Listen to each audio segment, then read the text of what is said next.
Gjykata e Apelit të Posaçëm la të pandryshuar masat e arrestit në burg për Safet Bajrin, kushëririn e tij Behar Bajrin dhe Asmer Bilalin, të treta arrestuar për vrasjen e Fatbar Licit në vitin 2018 në Shkodër. Në seancën e sejentes që u zhvillua me dyert të mbyllura, mësoi se Safet Bajri ka mohuar përfshirjen e tij në këtë ngjarje. Në lidhje me përgjimet e prokurorisë, ai ka pretenduar se ato nuk provojnë që ai të jetë një nga autorët e vrasjes.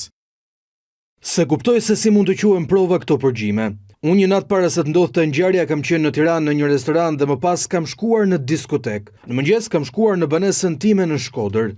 Safet Bajri akuzohet nga prokuroria e posaçme për vrasjen e Fatbar Licit në vitin 2018 në Shkodër, në bashkëpunim me Behar Bajrin dhe Asmer Bilalin. Veprime këto të kryera në kuadër të grupit të strukturuar kriminal. Vrasja e Licit ndodhi në gusht të 2018 dhe sipas prokurorisë, ajo është kryer pasi Behar Bajri dyshonte se Ibrahim Lici, i afërm i Fatbar Licit, është autori i ekzekutimit të Boran Brecanës dhe Silvin Docit. Ngjarje kjo e ndodhur në korrik të 2018-s.